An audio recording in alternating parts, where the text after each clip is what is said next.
Hi, this is Kara from the Special Needs Mom podcast. And this is Angela from Especially Organized, Sensible Solutions for Special Needs Moms. We have this heart for special needs moms. And so we thought, you know what, let's combine forces.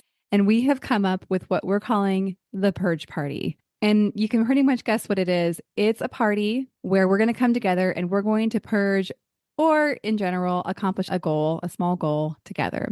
So we have set this for January 27th, starting at 8 o'clock for my Pacific Coast people. Which means 11 o'clock for all of you on the East Coast. So this is an opportunity. If you have something on your to-do list that has just been stuck there and you are wanting to move it up on the list, you're wanting to tackle, maybe it's a space or an area of your home or a category in your home that has just needed a little time and attention. This is your opportunity for you to be online with us while you work and have access for us to help you answer your questions, help guide you, and just serve you for those 2 hours.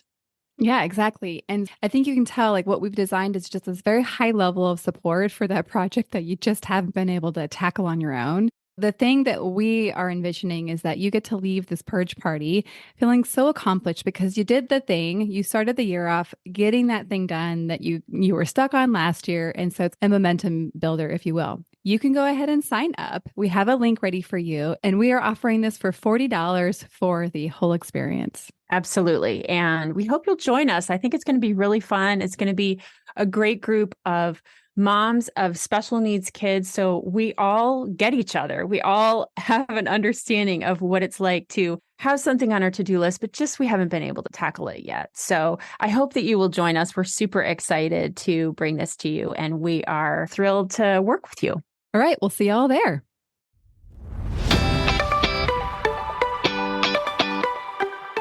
Hi, I'm Kara, life coach, wife, and mom to 4 incredible and unique children. It wasn't all that long ago that my son received a diagnosis that had my world come crashing down. I lacked the ability to see past the circumstances, which felt impossible, and the dreams I once had for my life and family felt destroyed. Fast forward past many years of surviving and not at all thriving, and you'll see a mom who trusts that she can handle anything that comes her way and has access to the power and confidence that once felt so lacking. I created the Special Needs Mom podcast to create connection and community with moms who find themselves feeling trapped and with no one who really understands. My intention is to spark the flare of possibility in your own life and rekindle your ability to dream. This isn't a podcast about your special needs child. This is a podcast about you. If you are a mom who feels anxious, alone, or stuck, then you are in the right place. Welcome. Hello, and welcome to the Special Needs Mom podcast. Today's guest, Alison Egidi, is a pediatric sleep consultant. Now, I know I don't normally bring people on that specialize or focus on our children. I have a pretty firm line for that. However, I'm sure you also know how much your child's sleep affects you. So today I brought Allison, who's actually somebody I've known for years. Like I think we met about 6 or 7 years ago at a conference, which is kind of fun. We've just stayed in touch. It's been really fun having, yet another Instagram friend, although we did meet in person. So that's kind of fun. But until recently, I didn't really connect how I could incorporate her into the show. So I'm very glad I finally figured this out. And honestly, this was one of those conversations where I left, I don't want to say with more questions than answers, because that wasn't it at all. It was really more that I was so intrigued to learn more and to kind of question some things that I hadn't even thought to question. Like many of you, we kind of get stuck in how we do things and how things are, and we accept things, with the experience that we have. And so I really valued the outside perspective and expertise of Allison. And I know that you will have the same. The thing I want to really ask you to do in this episode is to really push yourself.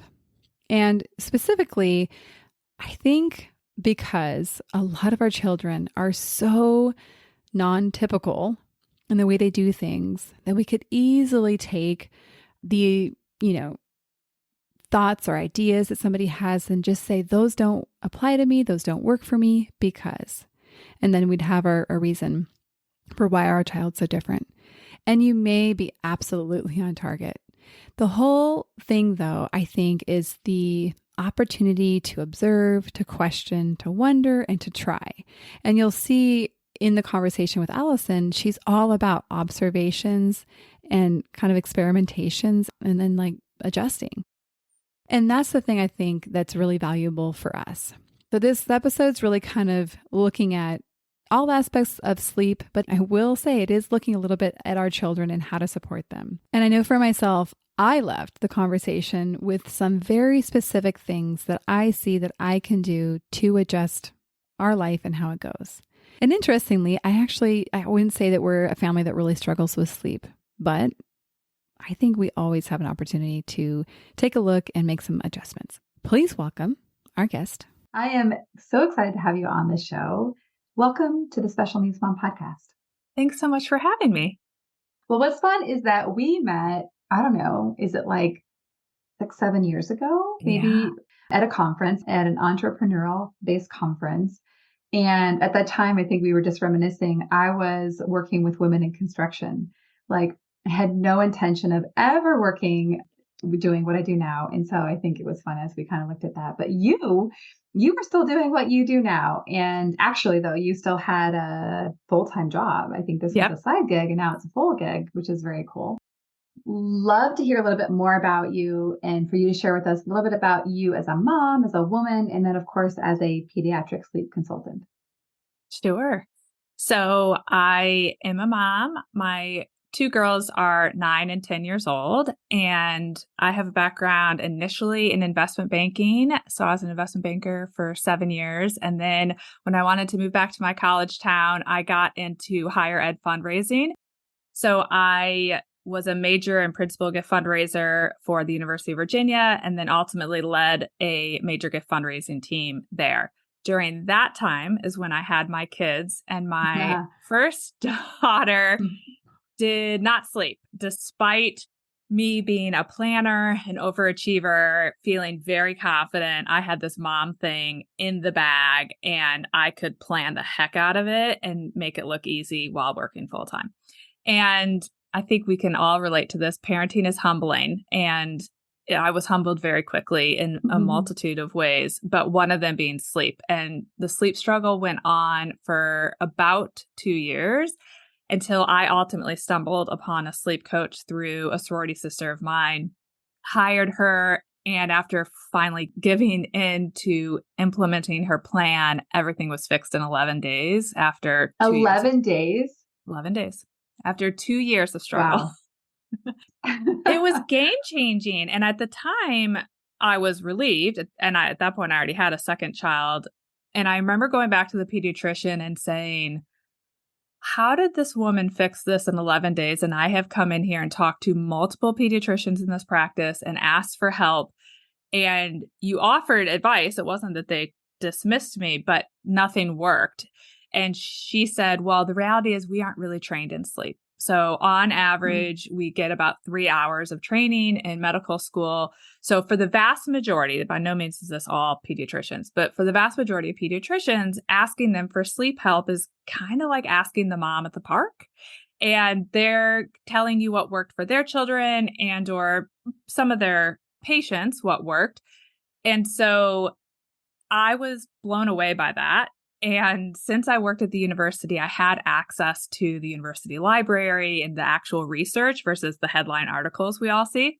And so I started to really read about sleep more and ultimately got certified as a sleep consultant and kind of did it as a little side passion project of helping people. And then ultimately it grew and I was doing 2 jobs I love full time and something had to give. So I did pull the plug on the fundraising, and that's kind of a side gig. I'll do volunteer fundraising now and focused on the sleep consulting or coaching full time. I love to hear kind of more of the backstory. So thank you for sharing. The question popped in my head. So pediatricians aren't necessarily the sleep people in the medical field, but it's a lot of people in the special needs world, medical complexity world. We see a lot of doctors. If there was going to be an area of medicine that did have more insight, where would that be? Insight into sleep? Yeah. So there are pediatric neurologists who have some expertise in sleep. I know here at the University of Virginia, there's a popular one. There are just general neurologists who focus on sleep. So I would say generally it's more through the neurology department is where you're going to find most of those sleep experts. Also, there are pediatricians. I don't want to discredit all pediatricians. There are pediatricians who have a passion for sleep and have gotten further education. It kind of falls in that a similar bucket to nutrition. So pediatricians aren't typically trained in nutrition, but there are pediatricians who that is an area of focus for them. So they have received additional training. So what is interesting about that is, so my guess is a pediatric neurologist is going to be very focused, obviously, on neurology. Like that is their lens in which they're looking at sleep. So what it tells me is that probably pretty valuable to get other lenses. And that's probably where you come in. Would you agree? That's kind of like you're looking through different lenses than the lens of neurology. Exactly. So with that, tell us a little bit about like what exactly is a sleep coach / consultant? So I think you can find all kinds of sleep coaches and consultants, and everyone's focus will be somewhat unique. So some people are focused on a particular style of, quote, sleep training. This is what we think of. And some offer a variety of different approaches to sleep. Some are focused on gentle parenting. There's just a variety. So I don't want to put one cap on everyone. How I approach it is trying to understand each child and meet them where they are and seeing how can we improve their sleep hygiene. And that may look like sleep training. For some folks, there's a variety of methods. I don't have one method I'm wed to. I think when you think about sleep training, as we typically think of it, it's about choosing the method that's right for that child. And so that could involve being super hands-on. It could involve leaving them to cry for a bit. So I don't think there's any one right approach. I think it's the approach for the family and the child. But a lot of it is also just sleep hygiene and some parent coaching. So some of it is just helping parents understand what their children may be capable of and where they could make some tweaks around their hygiene as it relates to sleep and the practices of prepping them for sleep that can set them up for success. So depends on each family. Sometimes it's understanding the child. Sometimes it's understanding the parent's mentality around sleep. Because I think we can all relate to the fact that sleep's a head game. I mean, for us I know as parents. Because every Sunday night, my head is telling me, don't not sleep tonight. Don't not sleep tonight. Right. And then it turns out I don't sleep very well on Sunday nights. And it's like very head game now for me. So maybe we can talk offline about that. But that leads me to kind of look at, I think that we probably all come into life with varying understandings of like how we get good sleep. What is good sleep? And my guess is there's a lot of myths that we may not even know are myths when it comes to pediatric sleep. And so I wonder if you can share the kind of top handful or what you see as the most common misconceptions as it comes to sleep. And I'd love for you to kind of put a little spin on what you see with people that would maybe fall out of your typical children, maybe children with high sensory needs or other communication disabilities or anything of that nature. So what are those myths that you most commonly see? Absolutely. So I don't know if I'd say it's a myth, although we could spin it into a myth, but I think the myth would be that everyone's kind of born into this world with the same ability to sleep. And whether that's someone that we classify as neurotypical or someone we classify as neurodivergent, I think within all of these groups, you have a spectrum of what I like to call natural sleep talent. And I compare it to athleticism. So if you've ever gone out to see the 3-year-olds on the soccer field, some of them appear to have been come out of the womb with the ability to do all the things. They take the ball coast to coast. They could dribble. They could shoot. They're super fast runners. They just naturally get it. And then you have kids who are good runners, but they can't kick the ball. Some can kick the ball, but they can barely put their feet one in front of the other to run. You have kids who just can't even get on the field. They have no idea what's happening. So you kind of have this wide range. And then I coached 8-year-old soccer for years. And around that age, you start to see, well, who's been coached? Who's been taught to come into a little bit of their athleticism and some kind of grow into it. And then you still have those sweet kids who are just struggling and you're like, oh, sports are not going to be your thing. And so you kind of have this spectrum. And I think sleep is very similar because we all know people who just put their head on the pillow and they sleep and they don't need a perfect environment and they don't need the timing to be perfect. And it doesn't matter if they've had the biggest fight ever with their spouse or their child has had the worst day. They're just going to sleep like rocks. And then you have people that it's like, if anything, just the slightest thing is off, they struggle with sleep. And so those are kind of the extremes. And then you have everything in between. And I think it's important to understand that with our kids and with ourselves, we're somewhere on the spectrum and trying to get an idea of where you are, because it's somewhat stress relieving when you realize, okay, it's just not my God-given talent. But I do think people can work to optimize where they are on that spectrum and improve their sleep. So I think it's a myth to just think there's something wrong with you because you don't sleep and I sleep great and what's your problem? I think it's really important to understand that there's a wide spectrum of natural ability in the sleep department. And to your point of sensory and sensitivity, I do not have research to back this up, but I have seen it in my 7 years of practicing sleep coaching that I have watched infants who are now into elementary school and they may have struggled with sleep when they were little, really struggled. Like it may have taken us 2 solid weeks to figure out what helped this child tick. And then as they get older, I'll hear from parents like, oh, they're super in tune to everything. They're very alert. They have sensory struggles. And so anecdotally, I would say, now I see these infants and I'll generally say to parents, well, buckle up. You may find that they're a more sensitive person. And even with my own daughter who struggled with sleep, she's very intuitive. She's very in tune to my energy. She's hyper alert and aware. And she's just a really sensitive person. And then my daughter, who I had sleeping through the night at 8 weeks, I don't want to say she's not sensitive. She is, but she's not feeling everything coming at her the way my older daughter does. So I've even seen it in my own house.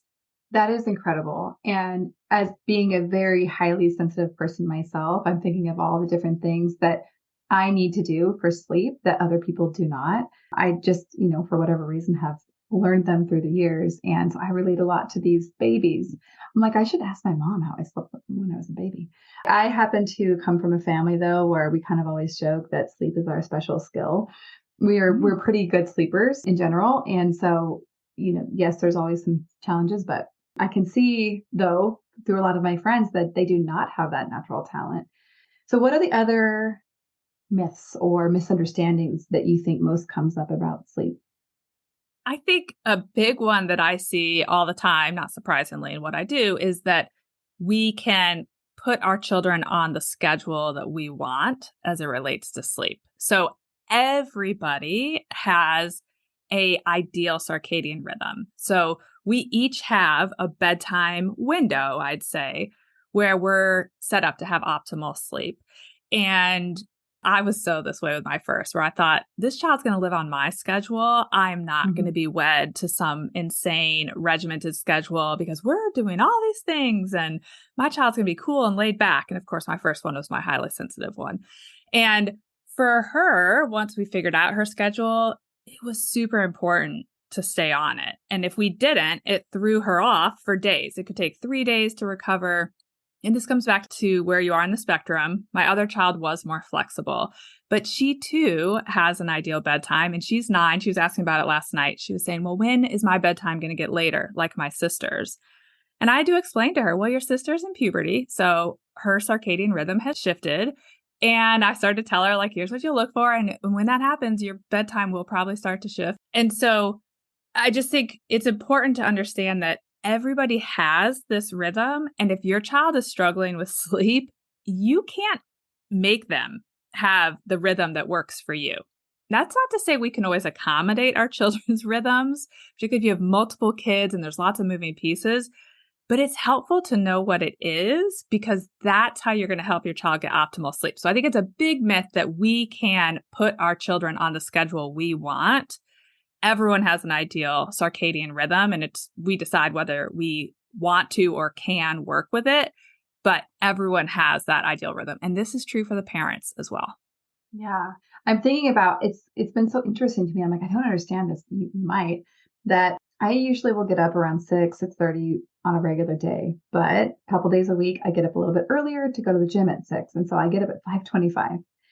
And what I think is interesting is I have an easier time waking up at 5:25, no matter how much sleep I've gotten, than if I'm sleeping till like 6 or 6:10 or whatever. I'm trying to eke out all my sleep. And I'm like, this is weird. Like I've noticed it, because I've done it for years now. I'm like, that is weird. But anyhow, so is that kind of what you're speaking to? Is like perhaps my rhythm is almost happier getting up a little bit 100%. earlier. Okay. Yes, that's why they say, generally speaking, sleeping in on the weekends isn't optimal for most people. So you're going to probably not feel as good as if you got up at your ideal time. So your ideal wake time is probably closer to the time that you wake up to work out than it is when you sleep in later. And so right now I'm like, but what if I don't like that? Just like with the children, right? We're like, but I don't like them. Because I'm thinking also of a client, her daughter goes to bed, I think pretty well, I think around 7:30, but she's often shared like, but she gets up really early. She's ready to go at, I don't remember exactly, but it's in the, I think 4:35, 5:30 range. So it's pretty early for some humans that don't want to get up that early. And so you're kind of saying like that might be her rhythm is what you're suggesting. Yeah. Is this someone who's gone through puberty or not gone through puberty? No. I like to see kids sleeping until at least 6. Mm-hmm. And a lot of times when we're dealing with 4:35, 5:30, sometimes there's other factors driving that. It can be wrong bedtime that makes it so they don't fall into as high quality sleep, which can trigger an early wake up. It could be room temperature. There's a lot of times waking in that window could be triggered by something else. So the bigger question would be, does she seem well rested? Because that's a good question. Mm-hmm. So typically for an 8-year-old, for a typical child, I still like to see them getting 10 and a half to 12 hours of sleep. So my 9-year-old can still sleep 11 hours quite easily, sometimes up to 12. Now, granted, she kind of has always fallen on that higher spectrum. Now, I realize there are always going to be kids who, if they are not falling into our typical bucket, they may not get enough sleep. So then the question when you're dealing with a child like, okay, well, they're not going to fall into that typical bucket is, do they actually seem well rested? That would be a big driver. And I'm sure we can't go into all the things today about, well, what do you do if they then don't seem well rested? So we'll leave that lingering question for another time. Actually, let's even look at like when you have a new relationship with somebody that's saying, please help me. What are the 1 or 2 things that you first look at? Like, what are the low hanging fruits of trying to improve somebody's sleep? I usually start with the bedtime. So an 8-year-old going to bed between 7 and 7:30 is actually great. That's a great window to start.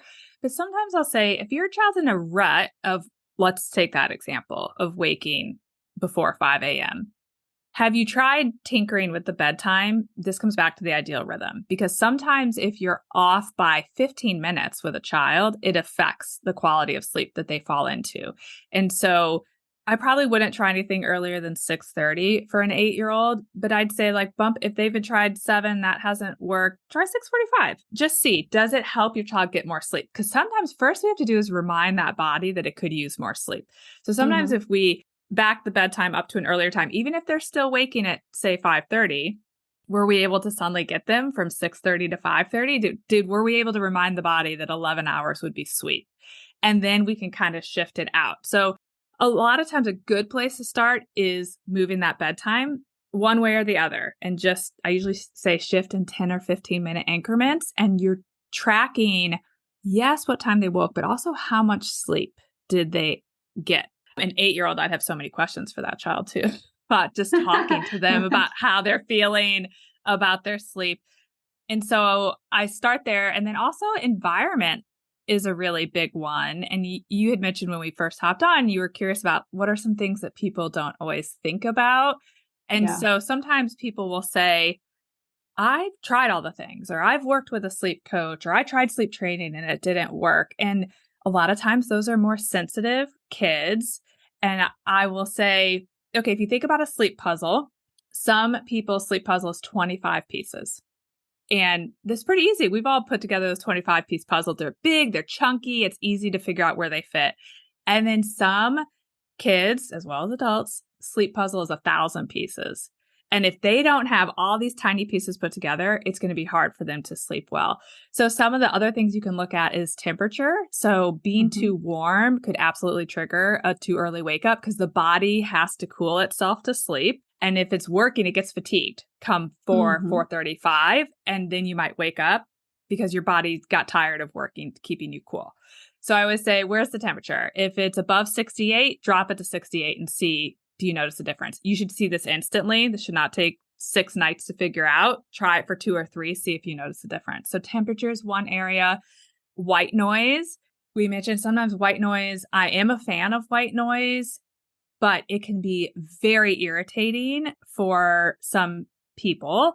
And I truly think for some kids, it keeps the brain in a more active state. So this is why I'm not a fan of music when kids are falling asleep or letting kids fall asleep to TV. Any sort of noise, and this is true for adults too, it keeps your brain in a more active state. So you're more likely to have a waking. And so I recently had a client whose child is a headbanger. I've worked with a lot of headbangers, and they do outgrow it. But this parent said, let's try without the white noise, and immediately stopped the headbanging because this child was into toddlerhood and headbanging longer than we typically see. And it fixed it right away. So clearly that child was very irritated by the white noise and probably didn't realize that and couldn't communicate that with us. And then I just had a infant where we removed white noise and it stopped the wakings between 4 and 5:30.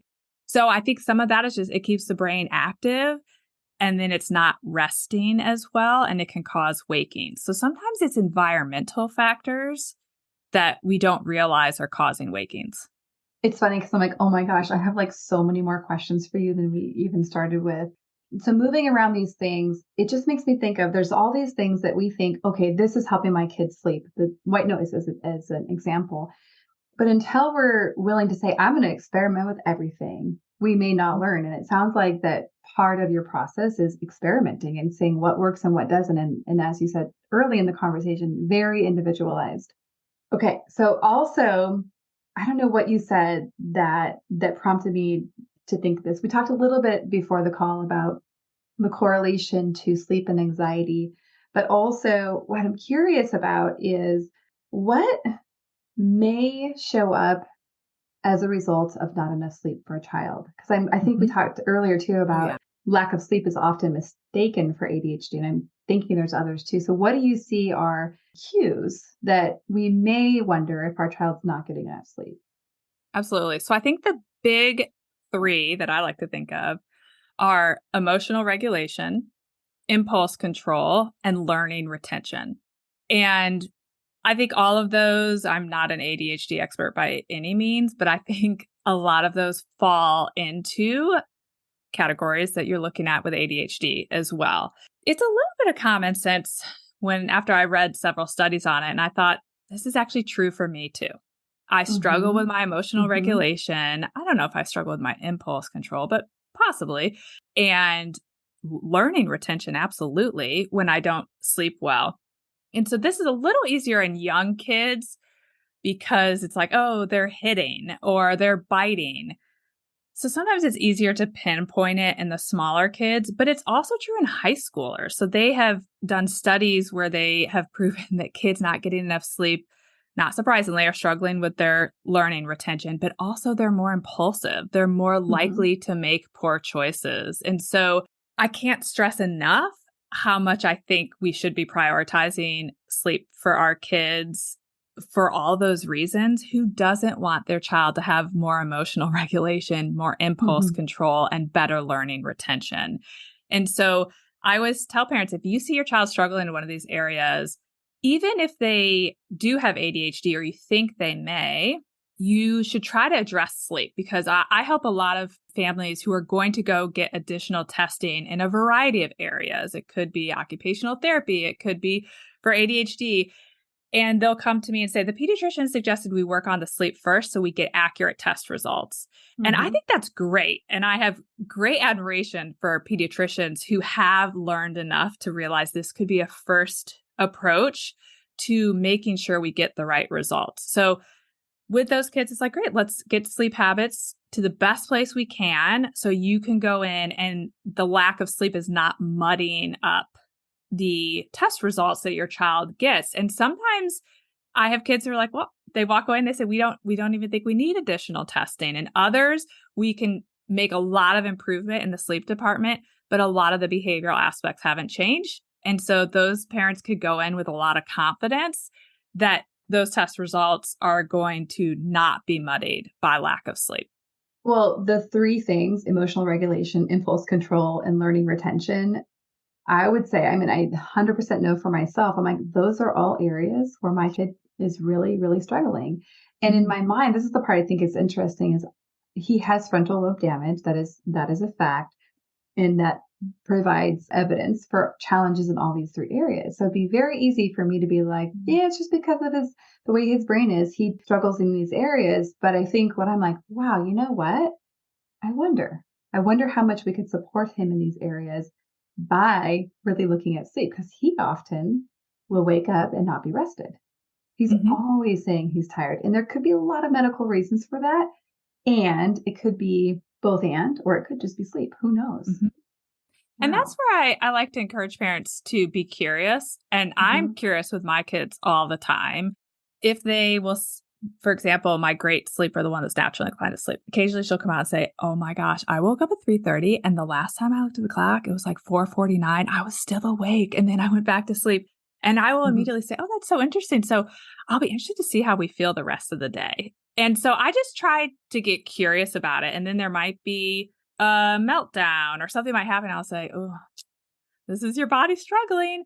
Or for some people, and this is true for me, it's not that first day that I struggle. It's the next day. It's even if I got a great night of sleep the next night, I'm struggling from 2 nights ago. And so I think being curious about our own sleep, but also our kids, and helping when they're capable of this to help them be curious about it. Because I do think, particularly when you have a child who could have medical reasons or medication or something that's making it hard for them to sleep, I do think it's important to normalize that every night of sleep won't be perfect. And I struggle with this for myself because I know too much. And so I will lay awake and think, I'm definitely getting Alzheimer's. I'm definitely getting Alzheimer's. Look at this. I've been awake for hours. My brain is not cleansing. I'm getting plaque buildup. And I have to remind myself, like, take a deep breath. This is not helpful to you. Every night of sleep is not going to be perfect. You will be fine with this night's sleep. And so I try to give that gift to my kids of, let's be curious how this affects you so we can learn about our bodies. But then it's okay. You know, some nights aren't going to be perfect, but I think that curiosity is helpful, knowing when to change something. So for example, my daughter who's in puberty, she started to say, I'm laying in bed for like an hour after you turn the lights off. Why is it taking me so long to fall asleep? And I was like, oh, duh. You know, I'd already noticed these other changes happening. I was like, that's so interesting. It's because you're in puberty and your rhythm is changing. You're kind of becoming more like a grown-up. So let's experiment with different bedtimes until we find a time that you're able to fall asleep. And we're going to see how you feel with less sleep. Well, sure enough, she started to sleep in. Her whole rhythm had shifted. And we've just been experimenting with it. So I think, you know, with your son, it's just kind of experimenting and being curious if sleep is a factor in some of those areas. Most definitely. Well, the way that you described your mind when you were maybe having a poor night's sleep of, oh my gosh, I'm getting Alzheimer's, like all the things. I'm like, oh, I relate to these kind of very quickly spitting cycles. And I feel like, I was like, oh, I feel like you'll appreciate like the anxious mind. And I think a lot of people, I think it's safe to say a lot of us have anxiety. That is true. And I shared one of the statistics already, but those with anxiety are 5 times more likely to experience a short sleep duration and had less effective sleep in a study. And we talked about this a little bit before we started recording, because I think the question is, Does the anxiety come from the lack of sleep, or the lack of sleep create the anxiety? And I would love to get your take on that, more for adults, but obviously your expertise is in children, but I think we could bridge it over to adults, because I think something I hear most commonly from the people I work with is that we're dealing with a lot of anxiety. Absolutely. I personally struggle with anxiety, and I have been able to manage my own with sleep. Now, granted, that means I have days when I don't get a good night's sleep where I am really struggling with anxiety. Now, I try to remind myself in those days, this is because you've had a really poor night of sleep. You are really worried about this thing that if you get a good night of sleep tonight, will not feel so big and daunting tomorrow. Now, granted, I can tell myself they're irrational thoughts and I'm still spinning on them. So this comes back to experimenting what's driving what here. And medications can also muddy that water of they can make you oversleep, they can make you undersleep. Some anxiety medications can actually make you oversleep. But I just think prioritizing your own sleep hygiene, and sometimes it's keeping a journal of how much sleep did you get, because there's also a wide range of how much is optimal. So research is very supportive that it's good for all of us if we get at least 7 hours. I certainly know people who say I need at least 8 hours. I personally feel amazing on 7 hours. So I think trying to figure out what is optimal for you. And then if your sleep is bad, figuring out what helps you reset. So for a long time, I had this 40-minute sleep yoga practice that I would do. Took a lot of time, so I was very resistant to doing it, but I would sleep like a rock. So if I got out of whack for like 3 nights, I would do this yoga practice and then I would sleep like a rock. Now I have meditation that will help me reset. But for me, it's going to bed between, if I'm really out of whack, going to bed by 9. If I'm in a good cycle, it's like 9:45. But if I have to reset, like last night, I was exhausted. I was like, I got to be in bed by 9. So I went to bed around the same time that my 10-year-old is going to bed. I was like, Dad's going to tuck you in. I got to go to bed. I need to reset. It's finding your ideal bedtime, your reset bedtime, and a practice to help you reset. So whether that's yoga, meditation, something to allow your body to reset, and then really taking note how you feel after a good night of sleep versus a poor night of sleep, and figuring out how much that sleep is playing into your anxiety. You may need great sleep and medication, but you may need less medication or no medication if you're able to manage your sleep hygiene. And bringing it back to kind of the reason I wanted to bring you on, or kind of the driving force, is I see so many of my clients' children struggling with sleep, or I hear about it. Therefore, my clients are not getting that. And so I know my clients have anxiety. I don't know about their children in all cases, but what do you see as the impact of a very anxious mom on sleep for the whole family?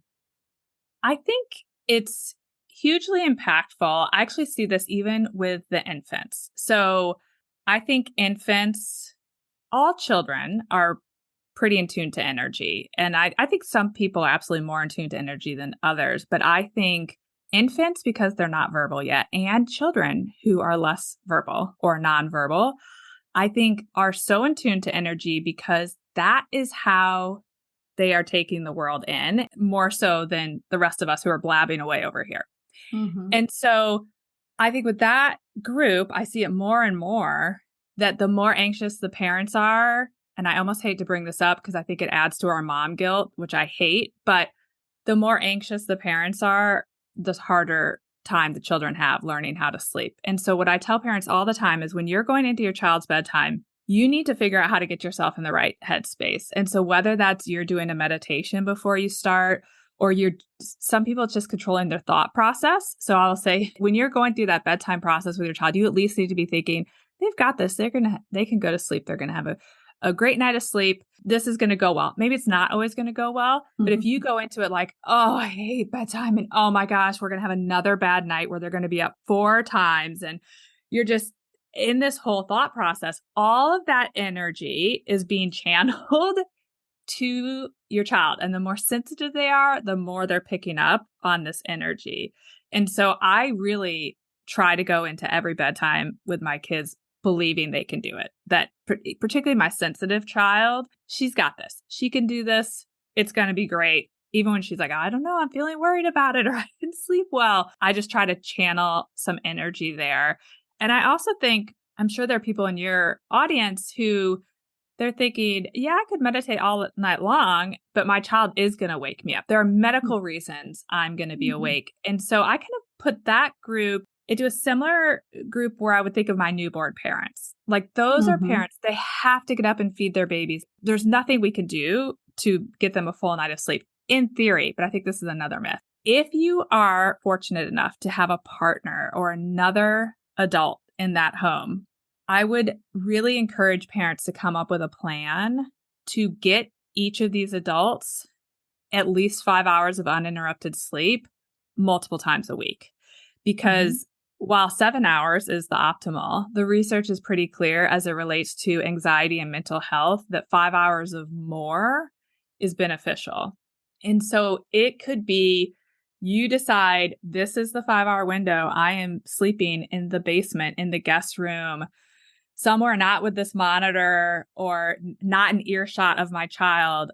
Well, I have earplugs on, something, and then you're going to have shifts. And I think that can help with anxiety because it's like, I at least know I have this 5 hour window where I'm going to get sleep and I'm going to set myself up for sleep. And that may mean you have to go to bed really early. And that may mean you need some extra tools. But I think so often it's like, well, I just have a child who can't sleep, so I'm going to go through the rest of my life without sleep. I don't think that's a good solution. So if you have two grownups in that home, you've got to have a plan because the research is very clear that 5 hours improves mental health significantly. So 7 is optimal for our general health, but 5 for your mental health is really helpful. This all makes so much sense to me based on what I see, what I've experienced and all of that. So, and thank you for bringing in, well, one, just the understanding that not all people do have that partnered situation that can allow that. But if you do, if you have even the glimmer of hope of having that it is worth pursuing a plan. And I think the listeners of this podcast know I don't shy away from mothers looking at themselves and how they're showing it may impact those around them, as in their children and their sleep. And so I'm glad you brought that up. And of course, we won't blame ourselves for what is happening, but it is a great chance to, I think you've used the word, observe and notice, which are some of my favorite words as well. And then experiment. Gosh, there's so much good information. And I think I mentioned earlier, like, oh my gosh, I have so many more questions. So I'm going to give you 2 questions at once. First one is, what else would you like to share just as we kind of wrap up? But then the second question is, how can people find you? And what resources would you link them to if they're like, I really want to know more? Maybe I'm not ready to hire a coach, but I do want to know more and kind of lead into this. Great.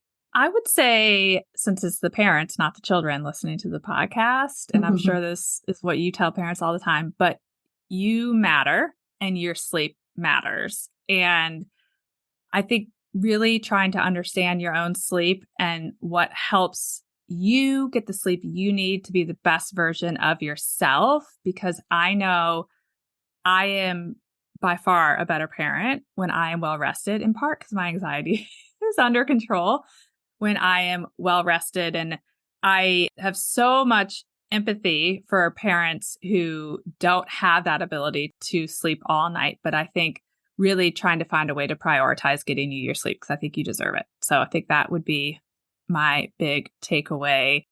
And I can't say that I know exactly for your audience what the best resource would be, but there are doctors out there. There's actually a local neurologist here, Dr. Winters, and his podcast is called Sleep Unplugged, I believe. And as it relates to adult sleep, he covers a lot of interesting topics. So I would say that could be an interesting resource for parents who are interested in learning about their own sleep. That'd be one I would check out for sure. Okay, that sounds really good. And I will mention you also have a podcast and you don't entirely focus on sleep. It's actually just a really, really good, I'd say, podcast for parents that want to learn more. And I love the different variations of conversations that you bring there. So where can we find your podcast and where can people connect with you if they want to connect with you? Absolutely. My podcast is called How Long Till Bedtime. And as you mentioned, it covers sleep, but it's also just about solutions for parents. So that's my big focus of that podcast. And you could find it anywhere you would listen to a podcast or through my website, which is sleepandwellnesscoach.com. Okay, awesome. And you're on Instagram as well, and you're Sleep and Wellness Coach, right? What is your handle again? Is that right? Okay. I was like, I see it all the time. What is it?